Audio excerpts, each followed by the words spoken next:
कल्याणं दर्शिनः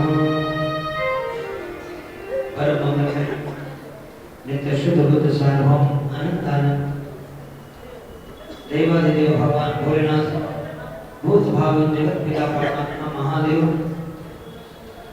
जगदाधार महाप्रलय संहार करता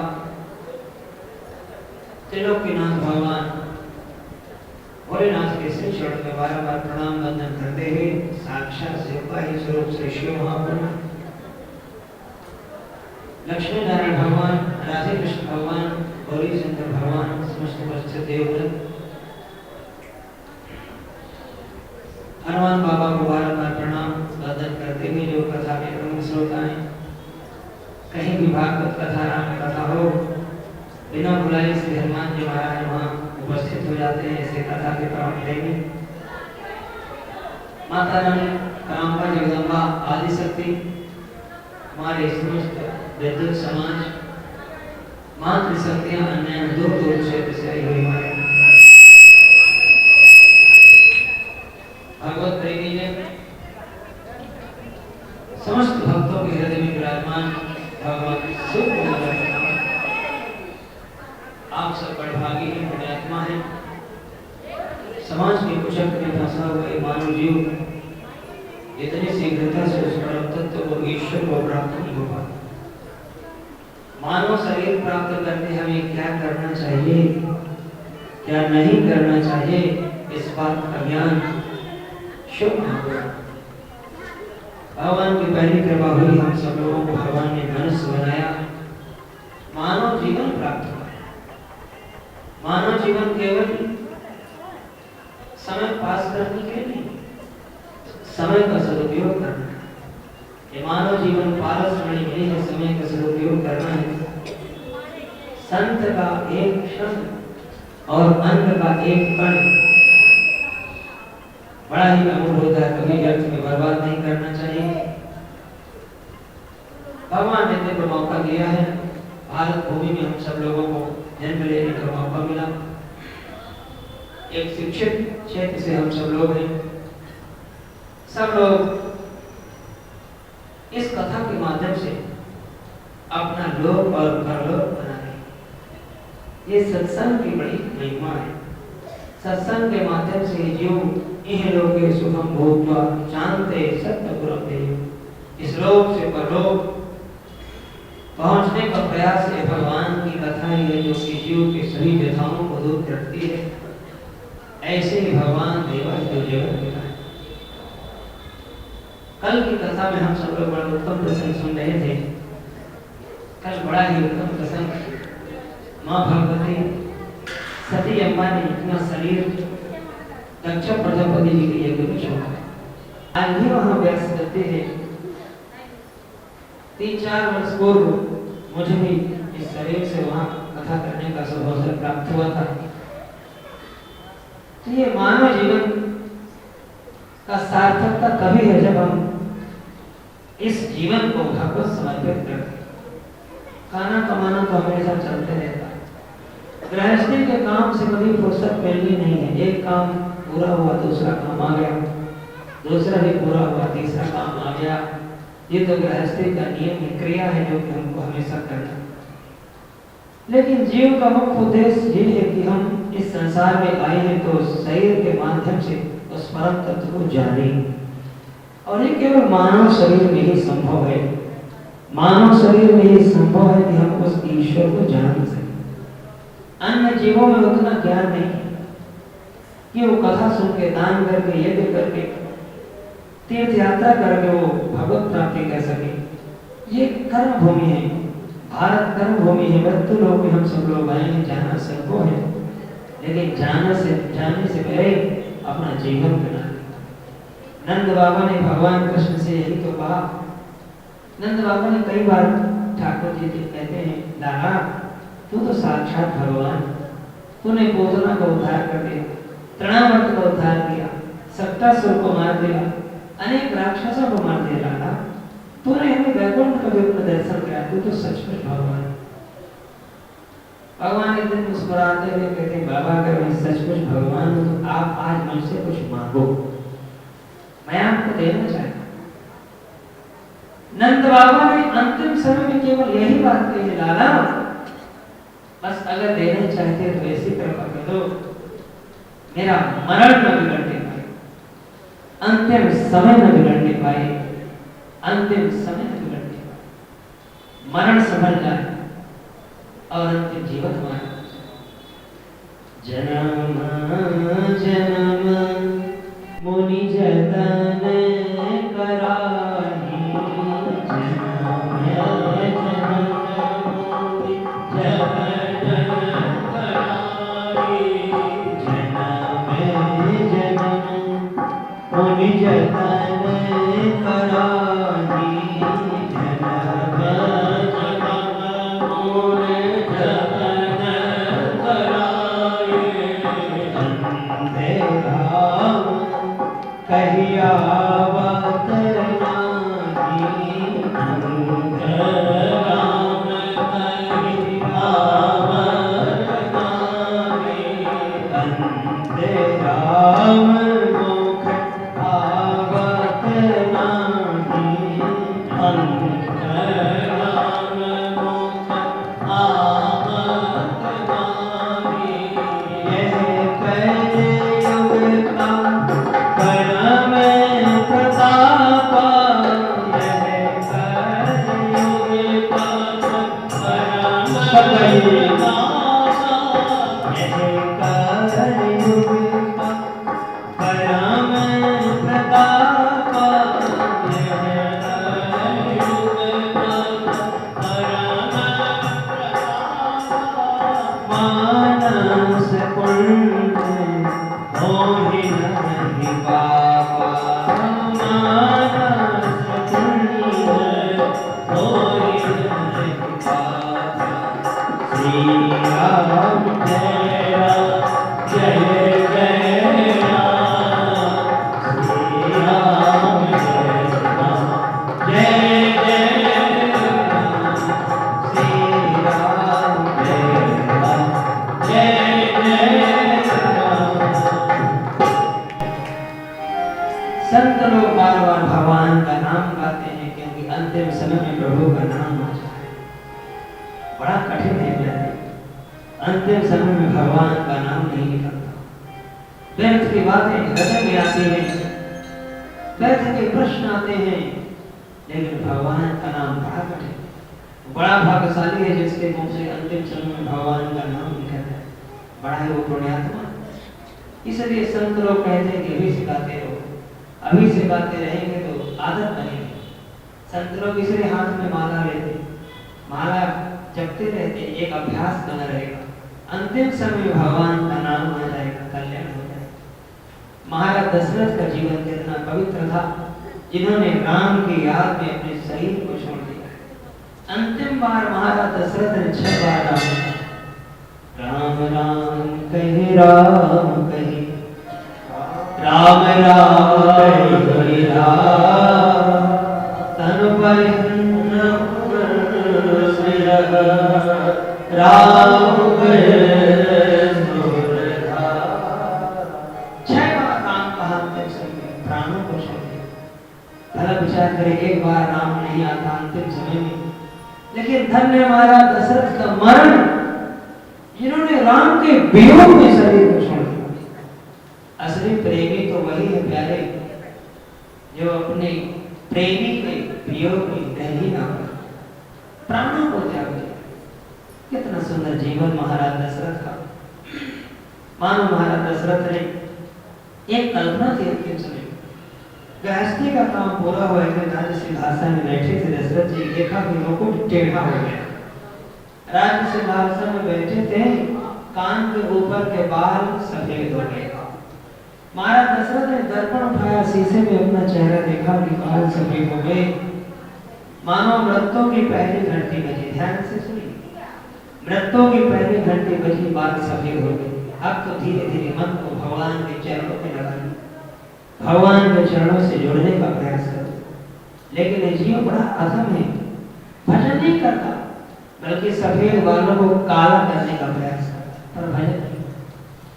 भगवान ने कहा कोई बात नहीं है, जीव है, एक बार और सुधरने का मौका देना चाहिए। भगवान की दूसरी चिट्ठी आई, सम्मान आया प्रभु का, अब आंखों में दिखाई देना कम हो गया। मानो भगवान का इशारा है, तो मन को भगवान से जोड़ो। देखिए 50 वर्ष की अवस्था में खूब गृहस्थी चलाओ, खूब परिवार व्यापार करो। 50 के बाद में कौन सी संख्या है? 51। 51 माने धीरे धीरे बन की यात्रा प्रारंभ करो। जंगल नहीं जाना, घर में ही रह करके गृहस्थी के मोह को कम करना है और गोविंद से अपने मोह को जोड़ना है, यही बन जाने का भाव। धीरे धीरे अपने बन जाने की यात्रा प्रारंभ करिए। लेकिन ये जीव नहीं मानता। जब नहीं मानता तो फिर क्या होता है? फिर भगवान ने और मौका दिया। 51 के बाद कौन सी संख्या? 52। शायद 52 में हम गृहस्थी छोड़ करके भजन करें, वन की यात्रा करें। धीरे धीरे जीव का एक दिन और कम होता है। 53, 54, 55 3 साल भगवान ने सुधरने का मौका दिया। जब नहीं माना तो फिर 56, 57 फिर भगवान ने कहा 57 में तो चले जाओ, लेकिन फिर भी जीव नहीं मानता। एक और मौका दिया 58 में तो गृहस्थी को छोड़ ही देना चाहिए, एकदम डायरेक्ट भगवान से हमारा मोह। इसके बाद फिर जब नहीं सुधरता तो फिर कौन सी संख्या है? 59। 59 का मतलब क्या होता है? आप लोग स्वयं समझदार हैं, कहेंगे नहीं। फिर जो अब जो 58 में नहीं सुधरा, फिर वो अगली संख्या आ जाएगी। इसलिए धीरे धीरे अपने आप को सुधारो।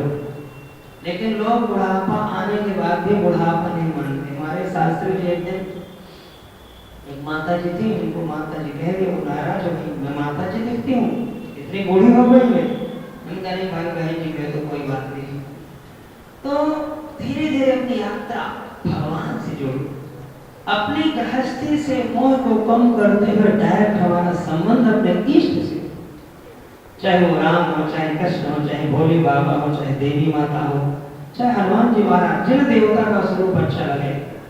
हमारे सनातन हिंदू धर्म में कितनी अच्छी व्यवस्था, 33 कोटि देवता, जौन से देवता का स्वभाव आपको अच्छा लगे उन्हीं को मानिए। ऐसे बंसी वाले को आप लोग मानते हैं, ज्यादातर बंसी वालों का ही चित्र आपको मिलेगा, चक्र वाले कम होते हैं। चक्र वालों से डर लगता है, बंसी वालों से डर नहीं लगता। मोह होता है, प्रेम होता है, आकर्षण होता है। राम को मानिए, कृष्ण को मानिए, हनुमान जी को मानिए, भोले बाबा को मानिए, सभी देवी देवताओं में बराबर शक्ति, किसी को छोटा बड़ा नहीं मानना चाहिए। सभी देवी देवताओं में आपका कल्याण करने का भाव है, प्रेम है। लेकिन हम किस देवता को अपना मानते हैं वही आपका इष्ट देवता। जिन देवताओं का स्वभाव हमें ज्यादा अच्छा लगता है वही हमारे इष्ट देवता, उन्हीं के आराधन निरंतर करते रहिए। अगर आप राम जी के साधक हैं तो ऐसा नहीं कि रास्ते से जा रहे हैं और कृष्ण जी का मंदिर आ गया तो उनको प्रणाम न करें, नहीं, करना चाहिए और कहना चाहिए, हे भगवत, हे कृष्ण जी, हमारा मन हमारे श्री राम में और ज्यादा लग रहा है। ये हमारा एक भाव, अपने इष्ट के प्रति समर्पण, इष्ट के प्रति विश्वास हो, भगवान के प्रति हमारा विश्वास होना चाहिए। हम विश्वास ही नहीं करते। थोड़ी सी भगवान ने झटका दिया, परीक्षा लिया, हम लोग डर जाते हैं, घबरा जाते हैं। आपत्ति विपत्तियों में घबराना नहीं, चाहे जितने संकट आ जाए, जितने मुसीबत आ जाए, जितने कष्ट आ जाए, कभी घबराना नहीं, कभी भजन को छोड़ना नहीं। हम अपना काम कर रहे हैं, समय हमेशा बदलता रहता है, ध्यान दीजिए। कभी स्थायी रूप से दुख आपके पास इकट्ठा नहीं रहेगा, कभी सुख भी इकट्ठा नहीं रहेगा, क्योंकि ये समय कभी स्थिर नहीं होता, समय तो चलाएगा। सवेरा हुआ, दिन के बाद दोपहर आती है, दोपहर के बाद संध्या काल का समय, शाम ढलती है तो रात्रि आ जाती है, रात्रि व्यतीत होती है, फिर सवेरा होता है। समय कभी स्थिर नहीं रहता, निरंतर चलता रहेगा। इसलिए कभी किसी के जीवन में दुख ही दुख नहीं रहेगा, कभी किसी के जीवन में सुख सुख ही नहीं रहेगा। ये तो सुख और दुख दोनों सिक्के के दो पहलू हैं, चलते फिरते। जैसे मौसम है, कभी ठंडी, कभी गर्मी, कभी बरसात का मौसम, ये समय है प्यारे, समय चक्र है, काल चक्र है। ये तो अपना काम करेगा, हमें भी अपना काम करना, हमें अपने मन को भजन की ओर लगाना, हमें अपने मन को भगवान से जोड़ने का प्रयास करना और जगत पिता परमात्मा की, भगवान भोलेनाथ की कथा कथा को श्रवण कर रहे हैं वो तो जगत के आधार है, सृष्टि के भगवान भोलेनाथ आधार है। सृष्टि के शिव शंकर आधार, सृष्टि के शिव शंकर आधार, सृष्टि के शिव शंकर आधार, सृष्टि के शिव शंकर आधार, सृष्टि के शिव शंकर आधार, सृष्टि के शिव शंकर आधार, सृष्टि के शिव शंकर आधार। शिव से शक्ति शिव से भक्ति, शिव से शक्ति शिव से भक्ति, शिव से शक्ति शिव से भक्ति, शिव से शक्ति शिव से भक्ति, शिव ही शक्ति अपार, सृष्टि शिव शंकर आधार, सृष्टि के शिव शंकर आधार, सृष्टि के शिव शंकर आधार, सृष्टि के शिव शंकर आधार।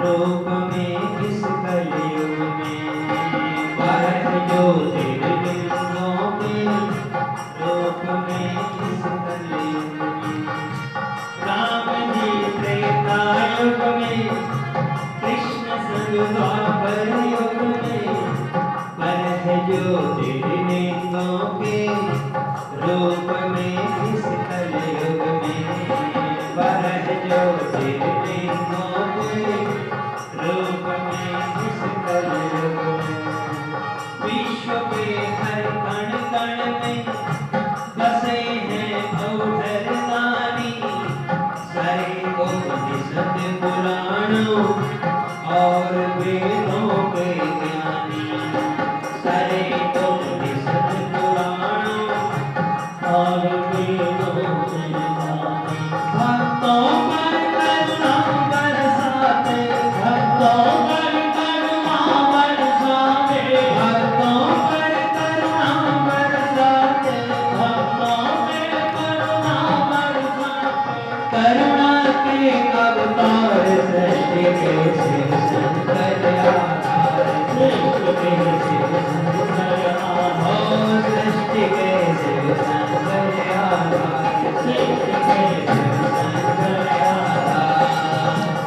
शिव से शक्ति शिव से भक्ति, शिव से शक्ति शिव से भक्ति, शिव से शक्ति शिव से भक्ति, शिव से शक्ति शिव से भक्ति, शिव से है मुक्ति के द्वार, सृष्टि के शिव शंकर आधार, सृष्टि के शिव शंकर आधार।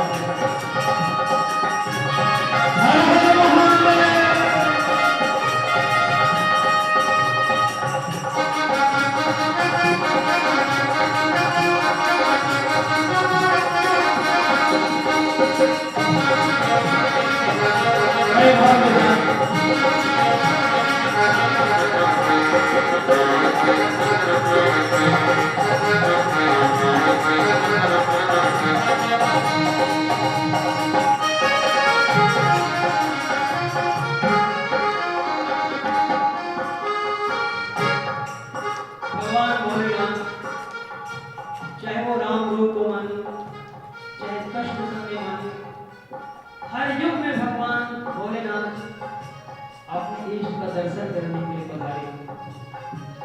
अयोध्या में जब राम जन्म हुआ तब भी काग भुजबल जी को लेकर के राम दर्शन हेतु पधारे।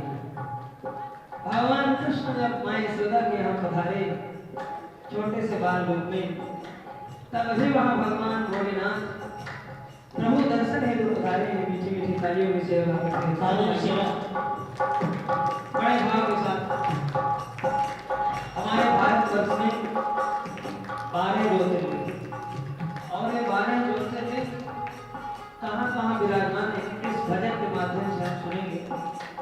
और वो कौन कौन से ज्योतिर्लिंग कहाँ कहाँ विराजमान है और कौन सा ज्योतिर्लिंग हमारी कौन सी मन्नत को पूरी करते हैं, ये भी इस भजन में आगे विराज कर सुनेंगे। बड़े ध्यान पूर्वक आएंगे, बहुत आनंद आएगा। तो पहले ज्योतिर्लिंग कौन से हैं? सौराष्ट्र सोमनाथम च। पहले ज्योतिर्लिंग सोमनाथ जी, इसलिए सोमनाथ जी का नाम है। सब लोग आइए।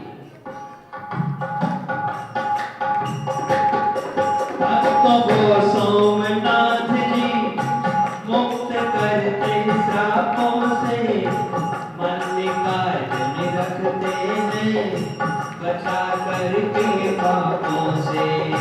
मल्लिकार्जुन रखते बचा करके पापों से।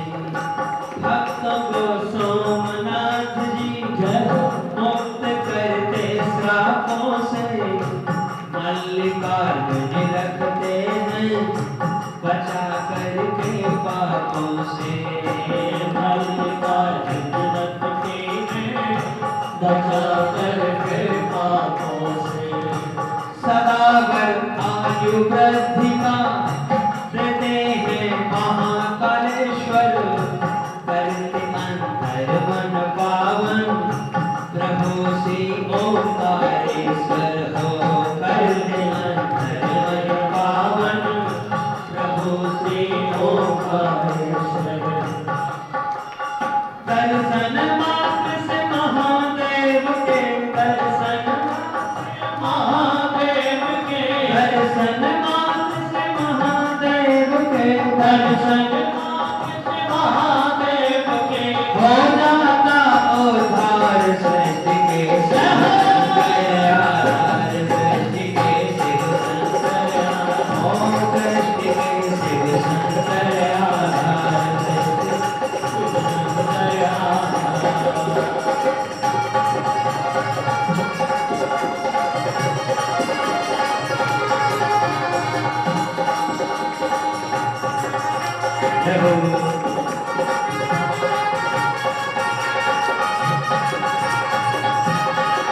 हर हर महादेव।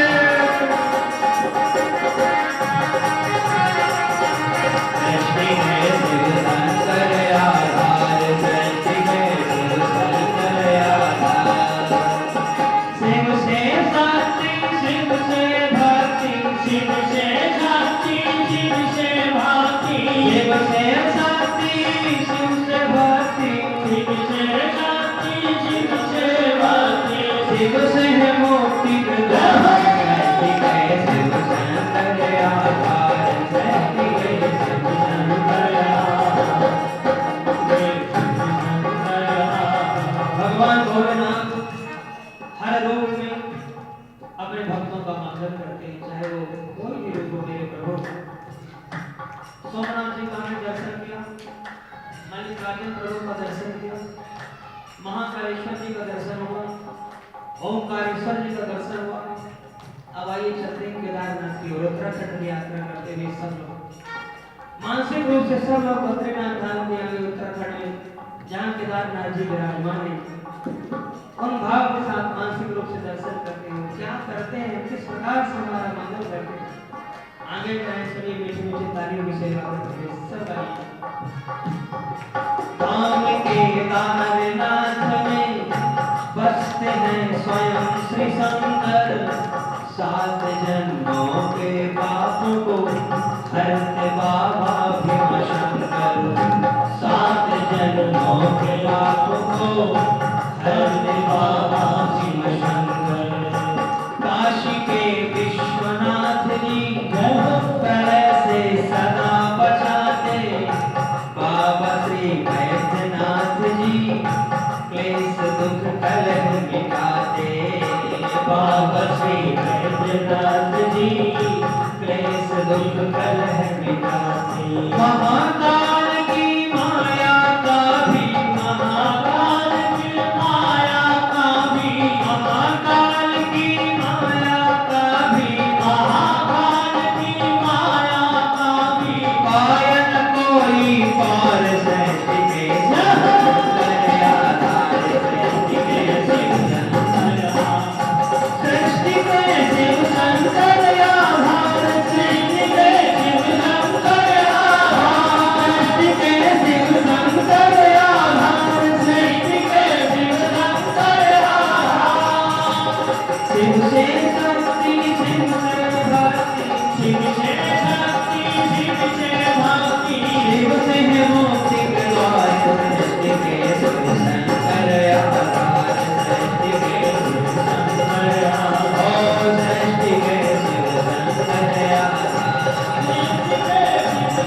बनारस वाराणसी में बाबा विश्वनाथ का दर्शन करते हुए थोड़ी और आगे की ओर चलते बाबा बैद्यनाथ बिहार झारखंड, जहाँ हमें क्लेश कष्ट से बचाते हैं, हमारी हमेशा रक्षा करते हैं।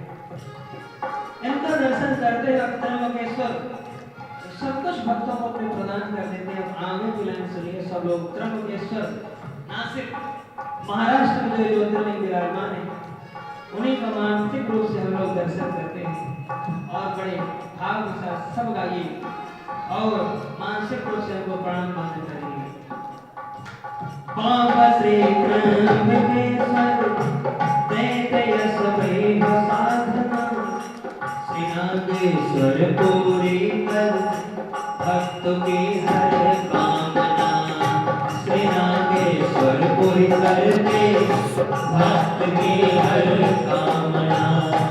बाबा श्री त्र्यंबकेश्वर देते यश वैभ साधना, श्री नागेश्वर पूरी करते भक्त की हर मनोकामना, श्री नागेश्वर पूरी करते भक्त की हर मनोकामना। श्री रामेश्वर भगवान की नाम सा गुण देते हैं, श्री कृष्णेश्वर बाबा जी रोग सब हर देते हैं।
गौरी शंकर भगवान की।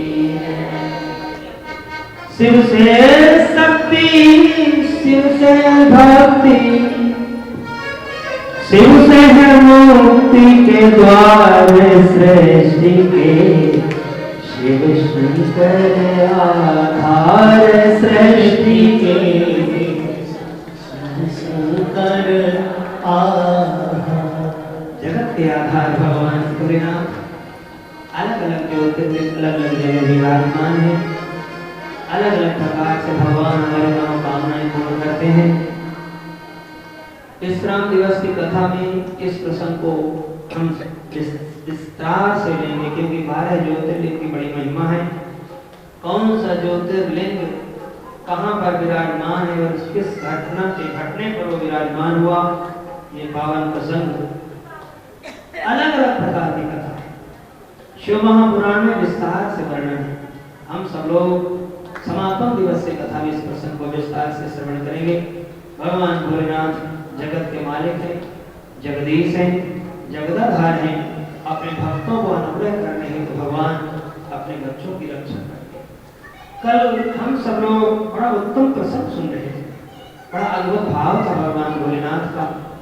माता पार्वती का प्राकट्य सती जी के रूप में शरीर छोटा और पार्वती जी के रूप में दूसरा जन्म होता है। एक बार घटना घटी जब सती जी के यहाँ सती जी का पूरा सम्मान नहीं हुआ। हृदय से भोलेनाथ को समझाने का, भोलेनाथ ने पार्वती जी सती जी को समझाने का प्रयास किया। सती जी नहीं मानी, अपने पिता के यज्ञ में जाते हैं।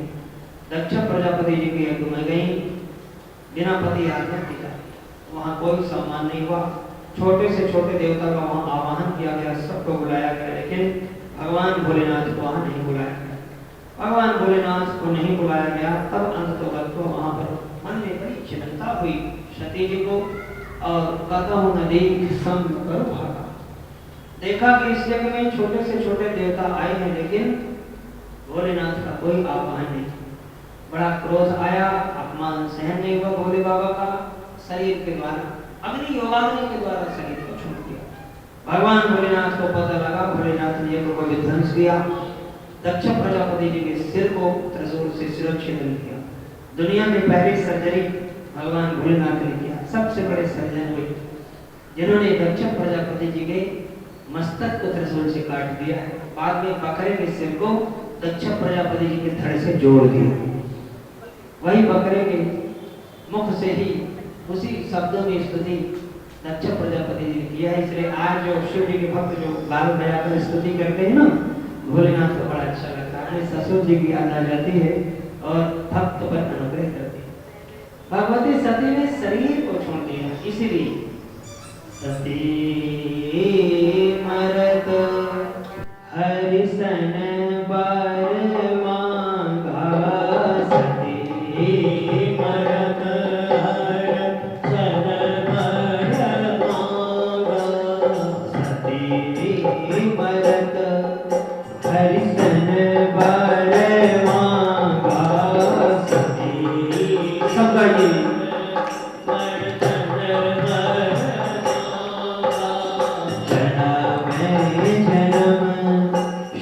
पद अनुरागा, जन्म जन्म शिव पद अनुरागा, तेहि कारण हिम की गृह जाई, तेहि कारण हिम की जाई, तेहि कारण हिम की गृह जाई, तेहि कारण सबका ये है जाई, जननी पार्वती तनु पाई, जननी पार्वती तनु पाई, जब देखो शैल गृह जाई, जब देखो शैल गृह जाई, सकल सिद्धि संपत्ति नाम छाई, सकल सिद्धि संपत्ति नाम छाई, श्री राम जय राम जय राम, श्री राम जय राम जय राम। पार्वती जी का जन्म मैना और हिमांचल के यहाँ हुआ है। पर्वतराज हिमांचल और मैना ने बहुत दिनों से साधना करी। साधना का मात्र एक ही उद्देश्य था कि भगवती जगदम्बा का हमारे घर में प्राकट हो। पार्वती जी नन्ही सी कन्या के रूप में आई। पर्वतराज हिमांचल ने आज खजाने खोल दिए, बधाइयां लुटाई है, आनंद ही आनंद हुआ है। बहुत संक्षेप में भगवती की बाल लीला, पार्वती जी की बहुत संक्षेप में बाल लीला का यहाँ पर वर्णन है। पार्वती जी थोड़ी बड़ी हुई, संयोग से एक दिन नारद जी आ गए। नारद जी हमारे पधारे हैं, इसलिए नारद जी का शैलराज ने बड़ा सम्मान। पर्वतराज हिमांचल ने वंदन किया, अहो भक्त, देखिए आपके घर में मैंने कल भी निवेदन किया, अगर बिना बुलाए हुए कोई संत आ जाए, कोई ब्राह्मण साधु विद्वान आ जाए, आपके अहो भक्त मानो आपके भाग्य खोलने वाले हैं, यही मानना चाहिए। आज नारद जी आ गए। नारद जी आ गए तो हिमांचल जी ने बड़ा सम्मान किया। कहा है महाराज आपका आगमन बड़ा शुभ है, आप पधारे हैं, ये मेरा सौभाग्य है। मेरे घर मेरी कन्या ने जन्म लिया है और आप सुंदर शुभ मुहूर्त में आए। मेरी कन्या का भविष्य देखिए, किस प्रकार से इसका जीवन रहेगा, इसका भविष्य देखिए। हर माता पिता के मन में कल्पना होती है, भावना होती है, विचार होती है। क्या विचार हुए? हमारे बच्चों का जीवन ऐसा है। यद्यपि ध्यान दीजिए, भविष्य को जानना वर्तमान के सुख को खा जाता है, इसलिए जो होगा सो होने दीजिए। हम अपने कर्तव्य का पालन करें, अपने धर्म की रक्षा करें, हम अपना भजन करें। यद्यपि पूरे पाठ से अगर किसी प्रकार का कोई दोष है तो उसकी पूजा उपासना से शांति हो जाती है, कुछ ग्रह क्लेश कष्ट कटते रहते हैं, फिर भी जो होना है वो तो होके ही रहेगा। होनी बड़ी भावी, बड़ी परवाह, चाहे कोई भी हो, समय किसी को नहीं छोड़ता प्यारे। समय सब पर, कोई भी हो, कैसा भी हो। पुरुष बलि नहीं होते हैं, समय होत बलवान। भिल्लन गोपी रुकली, कोई अर्जुन कोई बाण। तो समय बड़ा विचित्र होता है, समय बड़ा बलवान होता है, इसलिए समय की स्थिति बड़ी विचित्र है। काल के दाल में तो सबको जाना है, समय किसी को नहीं छोड़ता। नारद जी आए हैं, नारद जी को पर्वतराज हिमांचल ने, मैना मैया ने अपनी बेटी का भविष्य पूछा है। इसके हाथ देखिए, इसका भविष्य कैसा रहेगा। नारद जी बड़े विद्वान हैं, त्रिकालज्ञ, तीनों लोगों को जानने वाले।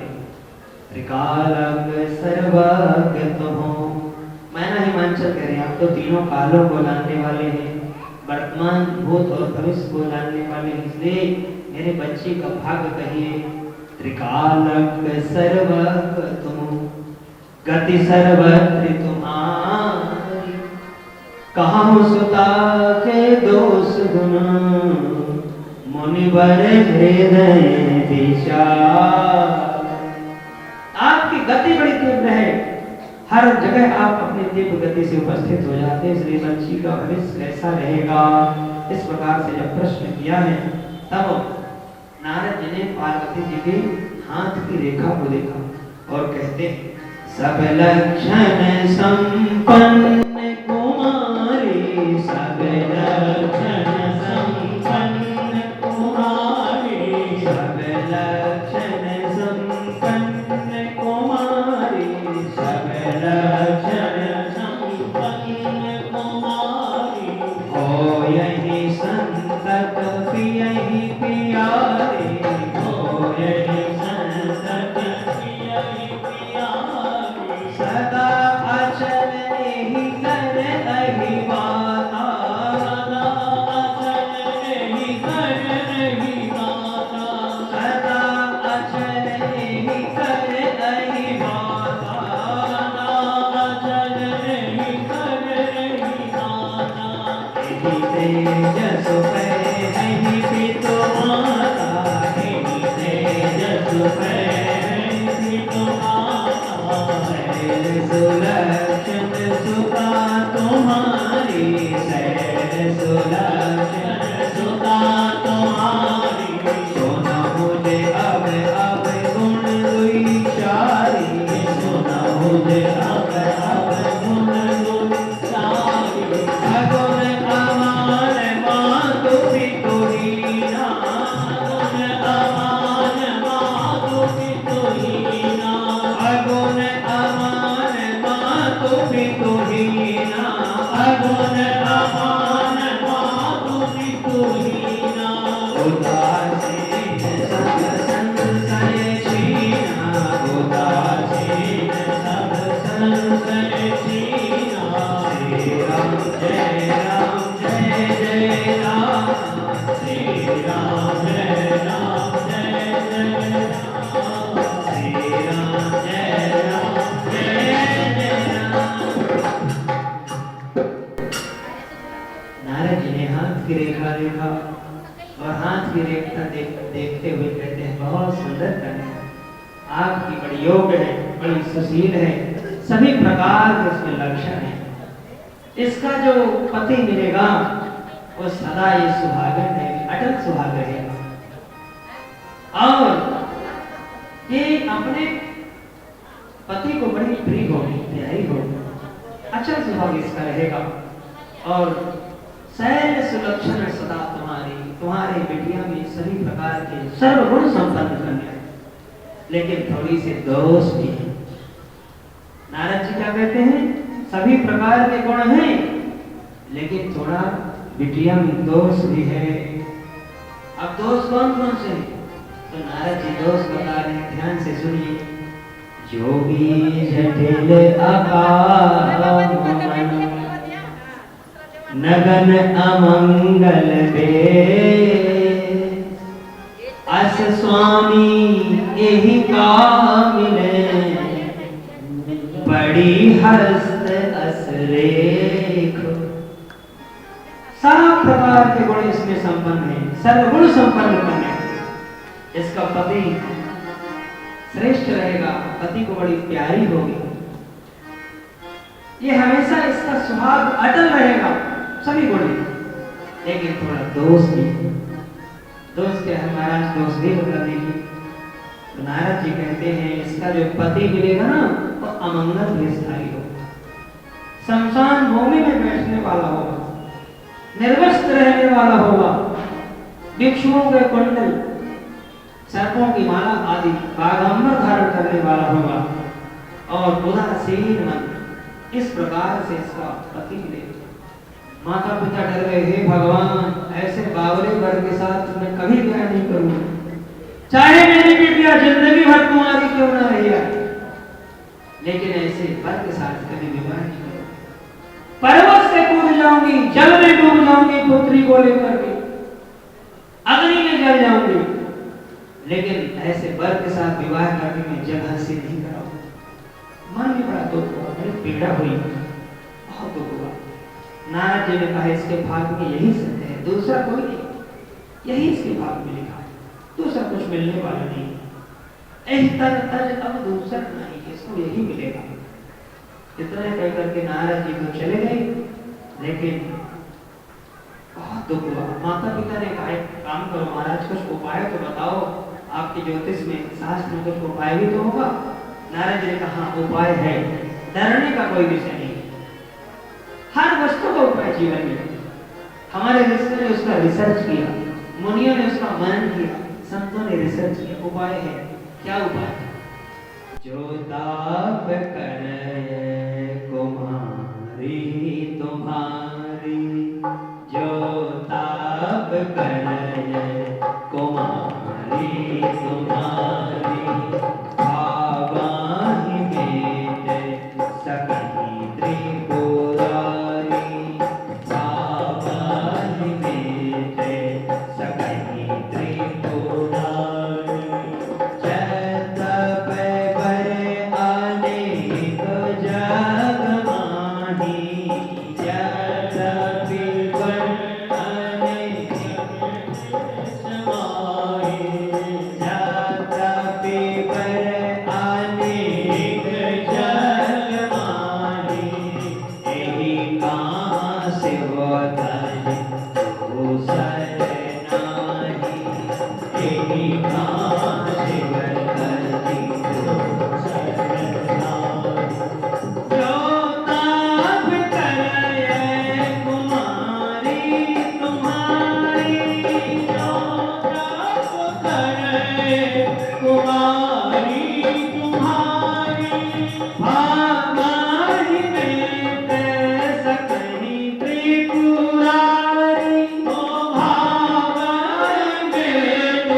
अगर तुम्हारी बिटिया भगवान शंकर की आराधना करेगी तो भगवान शंकर में वो सभी गुण हैं जो मैं आपसे बखान किया।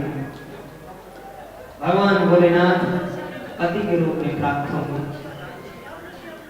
आप शिव की आराधना करें, शिव की आराधना करें। जब इतना कहा आप माता पिता बड़े प्रसन्न हो गए कि कम से कम उपाय तो है। नारद जी इतना बता कर चले गए, तुम्हारी बिटिया अगर भगवान शंकर की उपासना करेगी तो बिगड़े हुए भाग को भी बनाने वाले भगवान भोलेनाथ। अगर हमारा भाग भी बिगड़ा है, जो वस्तु हमारे भाग में भी नहीं है, वो भी अगर भगवत कृपा हो जाए तो वस्तु प्राप्त हो जाए, संत कृपा हो जाए, गुरु कृपा हो जाए, वस्तु प्राप्त हो जाती है। जैसे विद्यार्थियों को सभी विषय में अगर विद्यार्थी अच्छे नंबर पाया है, एक विषय में थोड़ा कम अगर नंबर मिल रहे हैं, 10-5 नंबर से अगर वो फेल हो रहा है, तो टीचर कृपा कर देते हैं, उसको कृपांक कहते हैं। कृपा करके 10-5 नंबर ग्रेस लगा करके उसको पास कर दिया। तो भक्त ही अगर भगवत उपासना करता है तो भगवान अपना भक्त समझ करके अनुग्रह कर देते, कृपा कर देते। नारद जी महाराज तो इतना कह करके चले गए। उसी रात्रि आज पार्वती जी को स्वप्न में एक महात्मा जी आए। स्वप्न में महात्मा जी आए, पार्वती जी सुबह सुबह उठी, अपने माता मैना मैया के पास गई, कहने लगी, माँ आज मैंने एक स्वप्न देखा। स्वप्न में एक बाबा आए थे और कह रहे हैं, बेटी जाओ भगवान शिव की आराधना करो, सब ठीक हो जाएगा। जब इतना कहा तो पार्वती अम्बा की बात को सुन करके मैना मैया ने भी कहा, वही तो नारद जी भी कह रहे थे। लेकिन इतनी नन्ही सी कन्या, छोटी सी, जिनके कोमल कोमल हाथ है, कोमल कोमल पैर है, सर्वांग शरीर बड़ा कोमल है, ऐसी अपनी कन्या को निर्जन वन में, जहाँ न भोजन की व्यवस्था, न पानी की व्यवस्था, न सोने की व्यवस्था, ऐसे निर्जन वन में कैसे कहूँगी भजन करने के लिए जाऊँ।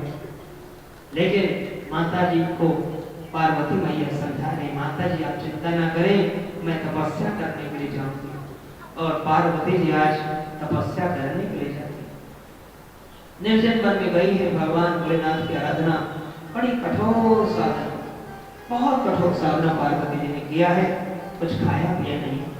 संवाद साहस मूल फल खाए, संवाद साहस मूल फल खाए, साधु खाए सट बरसे गवाए, साधु खाए सट बरसे गवाए। कछु दिन भोजन भारी बतासा, कछु दिन भोजन भारी बतासा, कछु दिन भोजन भारी बतासा, कछु दिन भोजन भारी बतासा। किए कठिन कछु दिन को प्रयासा, किए कठिन कछु दिन को प्रयासा, किए कठिन कछु दिन को प्रयासा, किए कठिन कछु दिन को प्रयासा। कछु दिन भोजन भारी बतासा, कछु दिन भोजन भारी बतासा। उनी पारे हरे सुभाने उपरना, उनी पारे हरे सुभाने उपरना। ओ माही नाम तब भरऊं अबरना, ओ माही नाम तब भरऊं अबरना, ओ माही नाम तब भरऊं अबरना। भगवती पार्वती जी की कठोर साधना का वर्णन, जरा शब्दों में ध्यान दीजिए। पार्वती जी अपनी तपस्या कर रही, क्यों कर रही है? भगवान शिव को पति रूप में पाने के लिए। शिव तो शक्ति है, शिव को शक्ति को तो सब पता है। बड़ी श्रद्धा भक्ति के साथ पार्वती अम्बा भगवत उपासना कर रही है।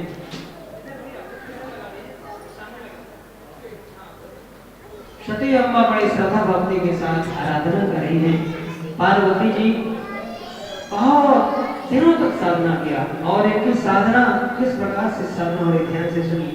संवत सहस्र मूल फल खाए, 1000 संवत कंद मूल फल खा करके साधना किया। 100 बरस तक साग खाया, साग खा करके 100 दिन व्यतीत किया। कुछ दिन भोजन किया, किस चीज का भोजन? वारी, वारी माने जल, और बतासा माने वायु। बतासा का मतलब यहाँ चीनी वाला बतासा नहीं, यहाँ पर वायु का वर्णन है।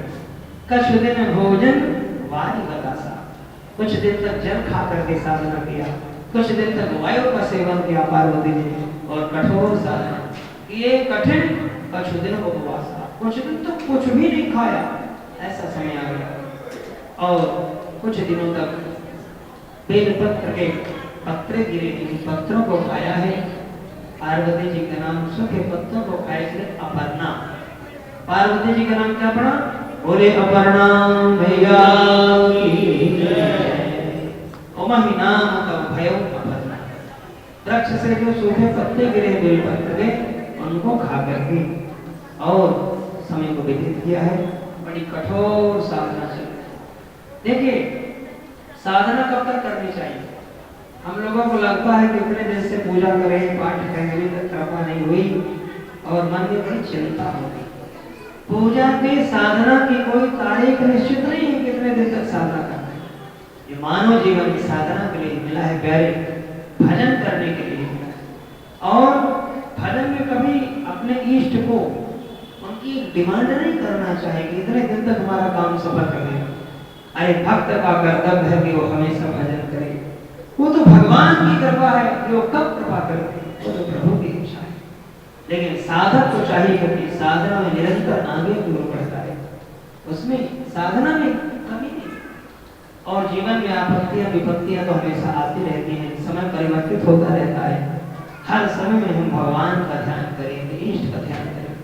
हरी बीमारी में भी ईश्वर का स्नान न कर पाओ बीमारी हालत में तो कोई बात नहीं, मन से तो चिंतन कर सकते हो, हृदय से तो भगवान का ध्यान किया जा सकता है। रसोई घर की माताएं भोजन बनाती हैं, वहीं अपना भगवान का नाम जप करते रहें। वाणी में पवित्र होगी और आपके वाणी से जो मंत्र गाए गए हैं, भगवान का नाम गाया गया है, उससे भोजन भी पवित्र हो जाएगा। भोजन को आप लोग पाएंगे तो प्रसाद से हमारा अंतःकरण भी शुद्ध हो जाएगा। इसलिए निरंतर कोई भी काम करें, चलते फिरते काम करते, हमेशा भगवान का नाम करते रहिए। हमेशा कहीं भी रहो, हम जिस अवस्था में रहें, भगवान का नाम जप करते हैं। इस कलयुग में केवल भगवान के नाम की महिमा बताएंगे। सतयुग में ध्यान की विधि, सतयुग में ध्यान करके उस परमात्मा को पाया जाता है। सतयुग के बाद त्रेता आया, त्रेता में यज्ञ करके उस परम परमात्मा को पाया जाता था। त्रेता के बाद द्वापर आया, द्वापर में उपासना आराधना आदि के द्वारा परमात्मा को पाया जाता था। और इस कलयुग में केवल भगवान का नाम लेकर के उस परमात्मा को पाया जाता है। और भगवान का नाम के लिए कोई समय नहीं, शरणागति के लिए कभी समय निर्धारित नहीं। शरणागति तो किसी की भी हो सकती है और कभी भी हो सकती है, उसमें जात पात का भी कोई भेदभाव नहीं। जात पात पूछे नहीं कोई, हरि का भजन सो हरि का हो। भगवान किसी जाति परंपरा को भी नहीं देखते कि वो छोटी जाति वाला है, वो बड़ी जाति वाला है। अगर भगवान जाति प्रथा को देखते तो भगवान विदुर के यहाँ क्यों जाते? मेरे प्रभु विदुर के यहाँ गए, केले के छिलकों को खाया। दुर्योधन की मेवा त्यागी, साग विदुर घर खाई, सबसे ऊंची प्रेम सगा। भगवान तो प्रेम चाहिए। प्रेम पश्चिम को पहचान बना देता है, प्रेम वीरानों को गुलिस्तान बना देता है। मैं आप बीती कहता हूँ औरों की नहीं, प्रेम इंसान को भगवान बना देता है। इसलिए सबके प्रति प्रेम करें। श्री राम में सब जग जानी, जितने जीव जंतु पशु पक्षी हैं सब भगवान के स्वरूप हैं। इनमें हमें भगवत दर्शन करना चाहिए। आप लोग मंदिर जाते हैं, मंदिर जाइए, लेकिन मंदिर में ये मत देखिए ये पत्थर की मूर्ति है, ये मार्बल की मूर्ति है, संगमरमर की मूर्ति नहीं, ये हमारी दृष्टि में दोष है। यहाँ तो साक्षात भगवान विराजमान बसिए। जितना हमारा विश्वास बढ़ेगा उतना जल्दी आपके ऊपर भगवान की कृपा। कृपा का मतलब क्या है? कृपा करो और पाओ। आपको भगवान कुछ नहीं करते। को नकार सुख दुख कर दाता, निज कृत कर्म भोग सब भ्राता। कोई किसी को सुख दुख देने वाला नहीं है प्यारे, ध्यान से सुनिए। कोई किसी को सुख दुख नहीं देता, अपने कर्मों के आधार पर जीव को सुख और दुख मिलता है। हमें अपने कर्मों को सुधारना, अपने कर्मों को पवित्र करना है, भगवान के प्रेम को पाना है। परमात्मा प्रेम कब करेंगे? जब हम भगवान की तरफ अग्रसर आगे की ओर बढ़ेंगे। एक कदम हम बढ़ेंगे तो भगवान 100 कदम चल के हमारे पास आते। एक भक्त ने प्रभु से शिकायत किया, जब मैं सुख के रास्ते चल रहा था तो मेरे साथ आप थे, क्योंकि वहां पर 4 पैरों के निशान थे, 2 मेरे थे 2 आपके थे। लेकिन जब कांटे वाली जमीन आई, ककड़ीली जगह आई, तो फिर कांटों में आप गायब हो गए, वहां केवल 2 चिन्ह मेरे ही थे। भगवान ने मुस्कुराया, कहा नहीं भैया, वो कांटों के समय में 2 पैर तुम्हारे नहीं थे, वो मेरे थे। उस समय में तुमको गोद में ले लिया।